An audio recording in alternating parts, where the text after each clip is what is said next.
Peace and blessings, family. Peace and blessings. It is so wonderful to see you again. I lit up, and I remembered the 3 generations that walked into church that time. So God bless you and your family. Thank you. Absolutely. What demographic would you recommend this book to more than any other?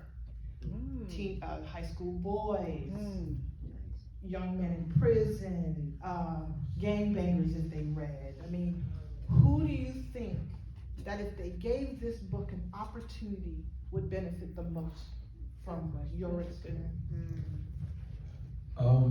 To think about that, I would not put it in a particular demographic. I would not put it to this is just for people incarcerated, because there's so much.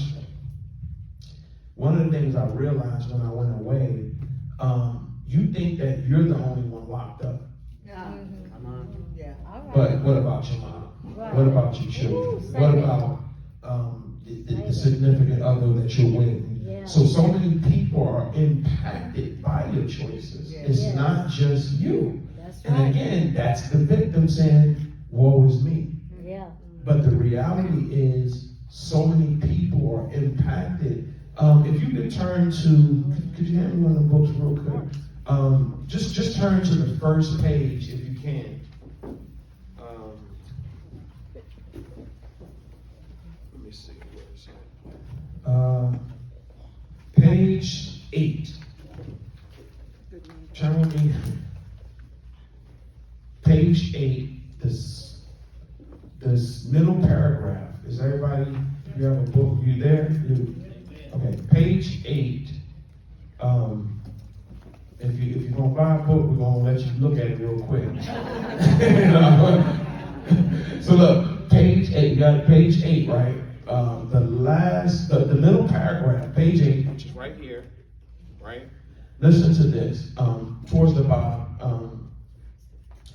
I'll read this paragraph. It says, by then, my father had already immersed himself in the cocaine and heroin business.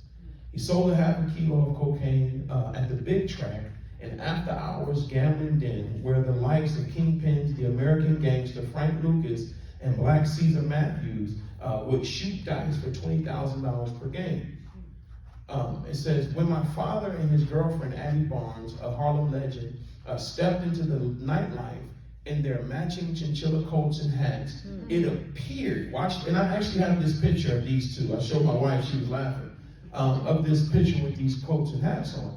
And I said, when they stepped out in that, I said, it appeared to be the lifestyle of the young, rich, and famous.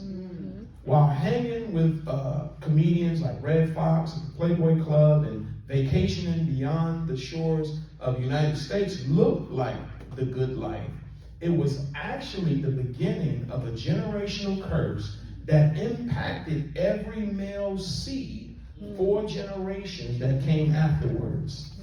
It's true. So good. Now, the choices he made, listen to this. And again, it's not to point the finger. We're not here pointing fingers and blaming my father. No.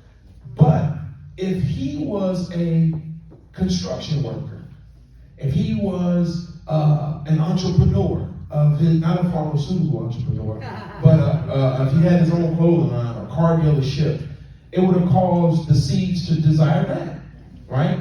But he didn't have that. He had a street mentality, and that's what he gravitated to. And so when he made the choice to get into that life, he had no idea that it would impact 4 generations after him. Amen? One of my uncles that followed in his footsteps, he was murdered in Washington, D.C. in a drug deal going bad. So I come from that era where I know the impact of that lifestyle and what it has caused, right? And so I said, my God, when I wrote that and read that, it really hit me because, again, the choices you make, you do not know the impact that it has on others. I thank God that even my daughter, I was able to go back to New Jersey and watch her graduate from Rutgers University. And she was in law school, an amazing job. She's getting ready to move to Dallas bought a house with her husband, has a little child. Her child will never, Yes. Yeah. never have to experience what we experience. Because when you break the cycle, you create a whole new narrative. You see what I'm saying? And so, this is not about me. What about the siege that's coming afterwards? Come on. What about my 2 grandsons? And so, that's why I do what I do. Am I perfect? Absolutely not. Neither are you. But God saw fit to let me go through what I went through and place me where I am for such a time as this, because people need to know, it's not where you start. Right.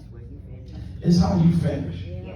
And if you keep trusting God, He will get you to the finish line. And Christ has already paid the debt for you and I. All you have to do is have that faith in Him. Well, I say we rally to make it required.